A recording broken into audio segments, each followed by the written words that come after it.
Comenzaremos la clase 11 llamada Cuerpos rígidos, centro de masa y movimiento de rotación. Esta clase pertenece a la unidad 3. En esta clase se comenzará el estudio de los cuerpos extendidos o rígidos, cuerpos integrados por muchas partículas y que no sufren deformaciones por esfuerzo de fuerzas externas. O sea, son sistemas de partículas cuyas posiciones relativas no cambian. Se describirá el movimiento global de un sistema en términos de un punto especial llamado el centro de masa del sistema. El sistema puede ser un grupo de partículas, como un conjunto de átomos, o un objeto extendido, o sea, un cuerpo. Se verá que el movimiento translacional del centro de masa del sistema es el mismo, como si toda la masa del sistema estuviese concentrada en dicho punto.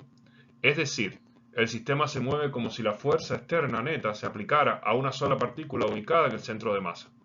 Este comportamiento es independiente de otro movimiento, como la rotación o la vibración del sistema. Además, estudiaremos un movimiento particular del objeto extendido, el movimiento de rotación en torno a un eje fijo. Examinemos un sistema que consiste de un par de partículas que tienen diferentes masas y se conectan mediante una barra rígida ligera, como se muestra en la figura acá. La posición del centro de masa de un sistema se describe como la posición promedio de la masa del sistema. El centro de masa del sistema se va a ubicar en algún lugar en la línea que une las dos partículas y está más cerca de la partícula que tiene la masa más grande. Si se aplica una sola fuerza a un punto en la barra arriba del centro de masa, como se muestra acá, el sistema gira en el sentido de las manecillas del reloj. O sea, si nosotros tenemos que el centro de masa está acá, entonces si aplicamos la fuerza acá, este sistema va a rotar alrededor del centro de masa, en este caso a favor de las manecillas del reloj. Ahora, si la fuerza la aplicamos en un punto de la barra por debajo del centro de masa, como está acá, entonces el sistema va a girar contra las manecillas del reloj, como estamos viendo acá. O sea, si yo aplico la fuerza debajo del centro de masa, o sea, más en la parte de la barra que está entre el centro de masa y la esfera de mayor masa, entonces vamos a ver que la rotación va a ser para acá y va a haber una rotación en contra de las manecillas del reloj. Ahora, si la fuerza se aplica en el centro de masa, o sea, justamente en el centro de masa, el sistema se mueve en la dirección de la fuerza sin girar, que es lo que va a pasar aquí en C. O sea, si yo logro aplicar la fuerza justo en el centro de masa, entonces este sistema no va a girar. Esto es un experimento que podemos verificar con algún objeto que tenga más o menos esta forma. Pero es algo que nos suena familiar de ejemplos de la vida cotidiana. De todas maneras, este procedimiento que hemos hecho aquí va a ser una manera de ubicar el centro de masa. Para un caso como este, yo podría ubicar esta figura, como está acá, con la masa 1 y la masa 2, sobre un eje X. Si yo tengo un eje X que abarca a las dos partículas y la vara, o sea, la línea que va entre las dos partículas, está ubicada sobre X, entonces yo puedo hacer una definición del centro de masa que sería como esta ecuación que está acá, donde X del centro de masa va a ser igual a M1x1 más M2x2 sobre M1 más M2. O sea, sería M1 por la coordenada x1, donde está la esfera 1, más M2x2, o sea, la masa de 2 por la coordenada donde está 2, considerando que siempre la coordenada va a ser X, porque estamos considerando que esto es un sistema unidimensional, sobre la suma de las dos masas. Y con eso tendríamos el centro de masa, que en este caso está en una dimensión, en la dimensión X.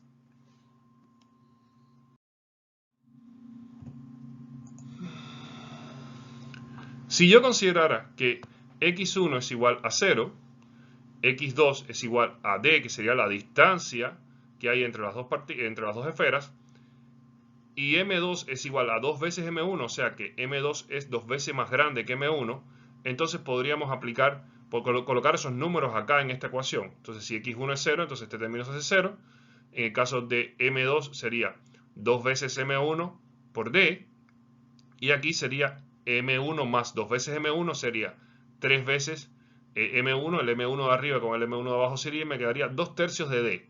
Eso quiere decir que el centro de masa estaría más cerca de D, que es donde está la mayor masa, o sea, donde está la masa del cuerpo de la esfera 2, estarían 2/3 de D. Y recuerden que, para que si estuviera en la mitad sería un medio. Al ser 2/3 quiere decir que teníamos 1/3 o 2/3. El 2/3 está más cerca de D que del 0. Eso quiere decir que este resultado nos muestra que el centro de masa va a estar más cerca de la partícula más, de mayor masa entre las dos, la partícula más pesada entre las dos. Ahora, si las dos masas son iguales, el centro de masa se va a encontrar a medio camino entre las partículas y nos va a dar que X del centro de masa es igual a 1/2. Si yo tengo este concepto, lo entiendo así, para el caso de dos partículas, lo podría extender a un sistema de muchas partículas con masas MI en todas las dimensiones. Si yo tengo un sistema de muchas partículas, todas en X, voy a tener entonces la sumatoria de M1x1 más M2x2 más M3x3 más todas las demás partículas más MNXN, considerando que es un sistema de n partículas, sobre las masas de M1, M2 más M3 más Mn. O sea, esta ecuación la transformé en una suma de muchas partículas hasta n en el término del numerador y en muchas partículas hasta n en el término del denominador, y llego a esta expresión. Ahora, esta expresión yo la podría transformar de esta manera. O sea, esto podría ser la sumatoria de mx y xy desde i hasta n sobre la sumatoria de todos los mi. Y la sumatoria de todos los mi va a ser la masa total. O sea, va a ser la suma de la masa de todas las partículas. Eso me va a dar la masa total del sistema. Si yo tengo esta expresión, la puedo escribir de esta manera. 1 sobre la masa total del sistema por la sumatoria de mi, xy. Y eso que acabo de ver lo podría extrapolar a todos los ejes. Lo podría colocar en X, lo podría colocar en Y y lo podría colocar en Z. Y si lo tengo colocado en los tres ejes, entonces yo podría definirlo como el centro de masa de R, donde R abarca X, Y y Z, y me daría una expresión de esta manera, donde MI, sumatoria de MI, RI sobre M, me está considerando las direcciones X, Y y Z, y así estoy describiendo a un cuerpo en tres dimensiones, que es como podemos describir mejor a los cuerpos. La mayoría de los cuerpos se van a poder describir completamente si consideramos las tres dimensiones. Entonces, el centro de masa se puede ubicar en tres dimensiones mediante su vector posición RCM. RCM va a tener todas las componentes de XCM, ICM y ZCM. También lo puedo escribir con vectores unitarios como está acá, donde RCM va a ser igual a XCMY, recuerden que esto significa que es la dirección X, ICMJ, donde esto significa que es la dirección Y, más ZCMK, donde esto recuerden que es la dirección Z. Entonces, cada una de las expresiones se suma y me queda 1 sobre m, sumatoria de m, i, x, y, más 1 sobre m, sumatoria de m, i, j, más 1 sobre m, sumatoria de m, i, z, i, k. Y con esto estoy describiendo el centro de masa de un cuerpo entero, donde yo podría representar la ubicación de las partículas o las esferas. Las podría ubicar en distintos puntos. En este caso lo estoy considerando en un plano XY, pero podría haber un eje Z que saldría del plano, y cada una de las partículas estaría descrita, y el centro de masa de todas las partículas estaría en un punto que estaría intermedio a todas las partículas, como este punto que ubiqué aquí como G. Ahora, yo podría también tener un objeto extendido. ¿Qué es un objeto extendido? Bueno, va a ser un sistema que contiene un gran número de partículas, pero la separación de las partículas es muy pequeña, por lo que el objeto se puede considerar que tiene una distribución de masa continua. Así son los objetos que conocemos. Los objetos que conocemos no son partículas aisladas en el aire, sino son objetos que van a tener una continuidad en las partículas. O sea, las partículas van a ser continuas, de manera que yo no podría definir bien dónde termina una partícula y dónde comienza la otra. Bueno, para un caso como partículas como estas, también yo voy a poder hacer una descripción del centro de masa, pero tengo que entender la diferencia que hay entre el caso que habíamos visto antes, que son partículas aisladas, y partículas continuas. En este caso, la sumatoria está considerando partículas aisladas. Vamos a ver ahora cómo consideramos partículas continuas.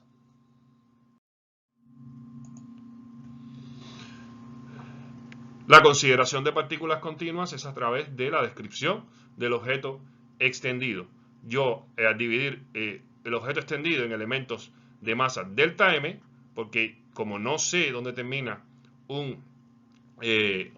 una partícula u otra, podría entonces definir que en vez de tener la masa de cada partícula voy a tener delta m de partículas, o sea, diferencias de masas entre las partículas. Y puedo definir los elementos de masa delta m en las coordenadas x, y y z. Entonces, yo diría que x del centro de masa es igual a 1 sobre m por sumatoria de x, y delta m, y. Y también podría definir expresiones similares para el eje y para el eje z. Fíjense que la diferencia con respecto a la expresión anterior es que en la expresión anterior tenía las masas, pero ahora, como yo tengo un objeto continuo, tengo que definir delta m porque yo no sé dónde termina una partícula y dónde comienza la otra, porque estamos hablando de un sistema continuo, no de un sistema aislado.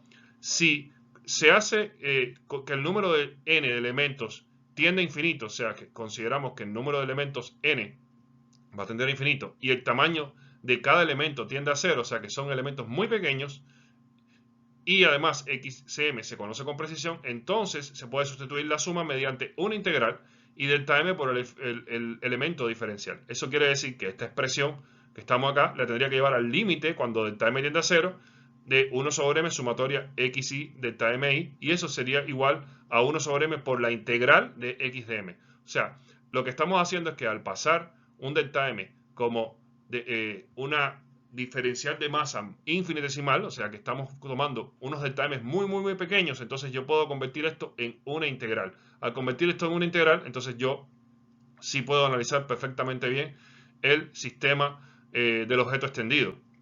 Entonces vamos a tener que para todo objeto RCM va a ser igual a la sumatoria de RI delta MI sobre M, donde el centro, la coordenada del centro de masa va a ser igual a 1 sobre m integral de r de m. O sea, cuando tengo esto en la coordenada x, esto sería considerando ya las tres coordenadas, las coordenadas x, y z.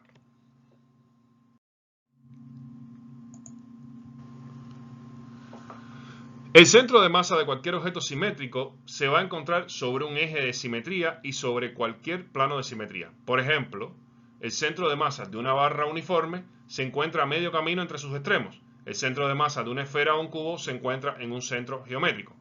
El centro de masa de un objeto con forma irregular, como esta llave que tenemos aquí, se determina al suspender el objeto primero de un punto y luego de otro. O sea, supongan que yo quiero determinar el centro de masa de este objeto. Entonces, yo lo cuelgo primero de este punto y puedo dibujar la línea vertical, en este caso AB, cuando esta llave deja de balancearse. Luego, tomo la llave y la cuelgo desde el punto C, como está aquí, y dibujo una segunda línea vertical que sería CD. Con el dibujo de la línea AB y con el dibujo de la línea CD, entonces yo puedo determinar el centro de masa, ya que el centro de masa va a estar a la mitad a través del grosor de la llave de tuerca en la intersección entre las dos líneas. En general, si la llave de tuerca se cuelga libremente de cualquier punto, la línea vertical a través de este punto debe pasar a través del centro de masa. Ya que un objeto extendido es una distribución de masa continua, en cada elemento pequeño de masa actúa una fuerza gravitacional. Y este es el principio para hacer esta determinación que acabamos de hacer.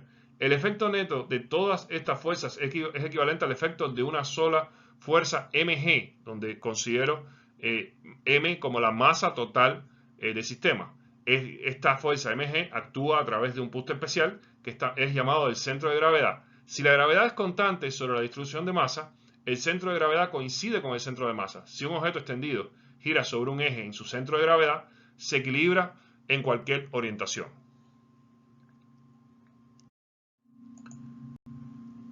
Considerando esto que hemos hablado, podemos hacer entonces el ejercicio 3 de la unidad 3, que se llama el centro de masa de tres partículas. Posteriormente, podemos hacer el ejercicio 4 de la unidad 3, que se llama el centro de masa de una barra. Las direcciones de estos ejercicios se pueden encontrar en los comentarios del video de YouTube.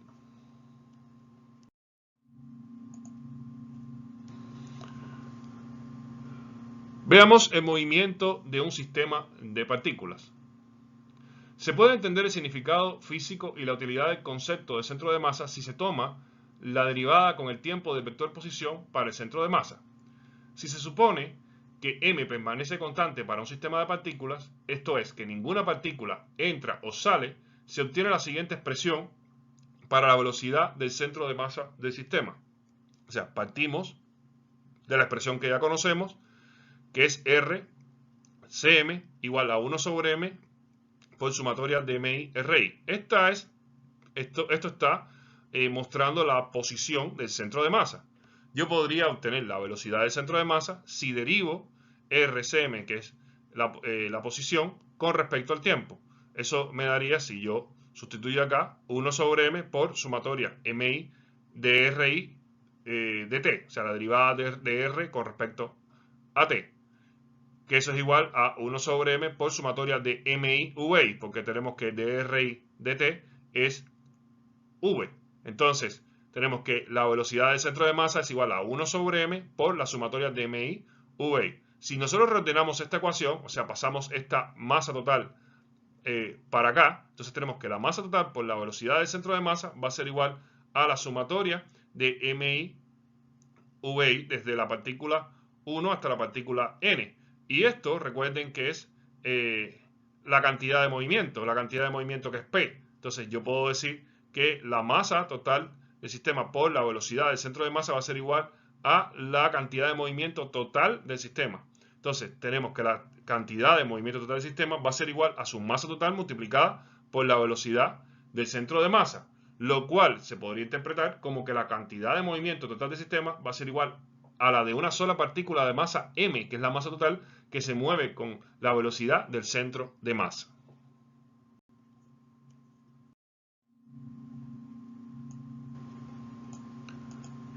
Si volvemos a derivar con respecto al tiempo la expresión, podemos obtener la aceleración del centro de masa del sistema. O sea, si decimos que aceleración del centro de masa es igual a la derivada de la velocidad del centro de masa con respecto al tiempo, entonces podemos colocar esta expresión. Sería 1 sobre m total por sumatoria de mi dv dt. Y este dv dt va a ser igual a la aceleración. Por lo tanto, quedaría que la aceleración del centro de masa va a ser igual a 1 sobre masa total por la sumatoria desde 1 hasta n de mi i. Si yo reordeno esta expresión, paso la masa total para acá, entonces me queda que la masa total por la aceleración del centro de masa va a ser igual a la sumatoria de mi i. Y esta mi i va a ser igual a la fuerza. Recuerden que por la segunda ley de Newton me quedaría que m por a va a ser igual a la fuerza. Esto quiere decir que se va a cumplir la segunda ley de Newton, pero considerando la masa total del sistema por la aceleración solamente del centro de masa. Vamos a ver que a priori todas las fuerzas que actúan sobre la partícula I, internas como externas, se deben considerar. Sin embargo, cuando sumamos las fuerzas internas se cancela 2 a 2. O sea, tenemos que pensar que es un cuerpo que va a tener fuerzas internas entre las partículas que contiene. Estas fuerzas internas son fuerzas de interacción entre partículas y partículas. Y estas se van a cancelar, por lo tanto no van a contribuir a la totalidad del sistema. Por lo tanto, la fuerza que va a aparecer aquí solamente va a ser la fuerza neta ejercida que el sistema recibe, y esa fuerza va a ser debida a fuerzas externas. Por lo tanto, yo puedo decir que la sumatoria de Fi va a ser igual a la sumatoria de las fuerzas externas igual a masa total por la aceleración del centro de masa, y eso va a ser igual a la derivada de la cantidad de movimiento con respecto al tiempo. Tenemos que la fuerza exterior neta ejercida sobre el sistema de partículas va a ser igual a la masa total del sistema multiplicada por la aceleración del centro de masas, o lo que es lo mismo, a la variación de la cantidad de movimiento del sistema.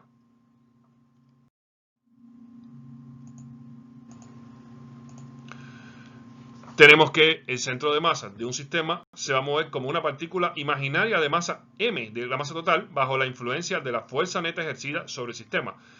O sea, entiendan la importancia de esto. O sea, estamos considerando un cuerpo que contiene muchas partículas. Sin embargo, yo solamente si analizo la partícula, si analizo nada más el centro de masa, entonces yo podría decir que toda la descripción en cuanto a masa del objeto se concentra en un solo punto, y ese punto es el centro de masa. Si yo no tengo fuerzas externas, entonces el centro de masa se va a mover con velocidad uniforme y se va a cumplir esto de acá. La cantidad de movimiento total va a ser igual a masa total por la velocidad del centro de masa, y eso va a ser una constante, y eso va a suceder cuando la sumatoria de las fuerzas externas va a ser igual a 0. En ese caso, vamos a tener que la derivada de la cantidad de movimiento total con respecto al tiempo va a ser igual a 0, va a ser igual a la masa total por la aceleración del centro de masa, pero eso se iguala a 0 porque no hay aceleración del centro de masa. Es decir, la cantidad de movimiento lineal total de un sistema de partículas se conserva si no hay fuerza neta externa que actúe sobre el sistema.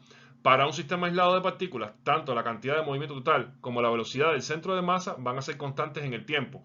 Este enunciado es una generalización de la ley de conservación de la cantidad de movimiento para un sistema de muchas partículas. Vamos a ver que yo puedo decir, si integro la sumatoria de las fuerzas externas igual a masa por aceleración del centro de masa, yo puedo decir que la integral de la sumatoria de las fuerzas externas de t va a ser igual a la integral de m de la aceleración del centro de masa de t, y eso sustituyo la aceleración del centro de masa por la derivada de la velocidad del centro de masa con respecto al tiempo, y aquí entonces puedo hacer algunas cancelaciones y me queda igual a masa por el diferencial de la velocidad del centro de masa, y eso es igual a masa total por el delta de velocidad del centro de masa, lo cual se puede escribir como impulso igual a delta cantidad de movimiento total. Vamos a ver que esto de acá es el impulso porque es la integral de la fuerza por dt, de la fuerza dt, y acá tenemos el delta de la cantidad de movimiento porque es m por delta v. Por lo tanto, esta expresión va a ser una generalización del teorema impulso cantidad de movimiento, como habíamos visto antes, para una partícula de un sistema de partículas. O sea, lo mismo que habíamos visto para una partícula se va a cumplir también para un sistema de partículas. Veamos el ejemplo del cohete que explota, que dice lo siguiente. Un cohete se dispara verticalmente hacia arriba. En el instante en que alcanza una altitud de 1000 metros y una velocidad de 300 metros por segundo, explota en 3 fragmentos que tienen la misma masa. Un fragmento continúa moviéndose hacia arriba con una velocidad de 450 metros por segundo después de la explosión. El segundo fragmento tiene una velocidad de 240 metros por segundo y se mueve hacia el este, justo después de la explosión. ¿Cuál es la velocidad del tercer fragmento justo después de la explosión? Vamos a ver cómo resolvemos este ejercicio. Tenemos que considerar lo que sucede. Primero, el cohete va hacia arriba y cuando tiene 1000 metros y tiene la velocidad de 300 metros por segundo, vamos a ver que un fragmento, el cohete va a explotar y un fragmento va a seguir 450 metros por segundo hacia arriba. O sea, lo tengo representado con esta flecha azul, mientras que el otro fragmento va a ir hacia el este. O sea, lo tengo representado con esta flecha roja. Vamos a ver entonces el tercer fragmento hacia dónde va.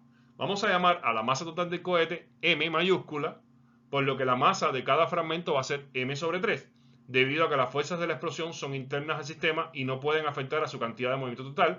La cantidad de movimiento PI total del cohete justo antes de la explosión debe ser igual al momento total PF de los fragmentos de la derecha después de la explosión. Antes de la explosión vamos a tener esto de acá. Tenemos que la cantidad de movimiento va a ser igual a la masa total por la velocidad que tenía el cohete antes. La masa total es m, como definimos tener, y la velocidad que traía era 300 metros por segundo, como se indica acá. Ahora, después de la explosión, tenemos que va a ser PF final, donde tenemos 3 fragmentos, los 3 con la misma masa, m sobre 3 cada uno, donde el primero tiene 240 en la dirección hacia el este, o sea, la dirección X, por lo tanto lo representamos como 240i, para indicar que se está yendo en la dirección X. El segundo fragmento tiene 450j, para indicar que él siguió subiendo en la dirección Y. Y el tercer fragmento no sé qué dirección tiene, pero tenemos que es m sobre 3 v final. Una vez que tengo esto, entonces lo que tengo que hacer es sustituir, igualar PI a PF, y eso sería la conservación de la cantidad de movimiento, y eso sería que M por 300 J metros por segundo tiene que ser igual a M sobre 3 V final más M sobre 3 240 I más M sobre 3 4050 J. Tenemos que una vez debo hacer esta operación, todas las M se van a ir, aquí me queda un 3 debajo que puedo pasar multiplicando, aquí me queda 240i, 450j, no puedo sumar las i y las j, tengo que estar claro en eso porque ambos tienen distintas direcciones, son vectores que tienen distintas direcciones. Por lo tanto, si yo hago este cálculo, voy a obtener que la velocidad final me va a dar menos 240i más 450j metros por segundo. ¿Qué quiere decir eso? Que la dirección que va a tomar el tercer fragmento no va a ser ni en X ni en Y, va a ser una componente combinada de los dos, donde vamos a tener X negativa, 240, o sea, hacia la izquierda, y 450J quiere decir que es el eje Y positivo, o sea, X hacia la izquierda, Y positivo. Por lo tanto, me quedaría este vector que señalé en verde acá. Eso quiere decir que el cohete que subía termina explotando y los tres fragmentos, uno va hacia la derecha, otro va hacia arriba, entonces este otro va a tener esta dirección de acá que no va a ser ni hacia la derecha ni hacia arriba, sencillamente va a ser una combinación de dos, que eso es lo que obtuve cuando calculé.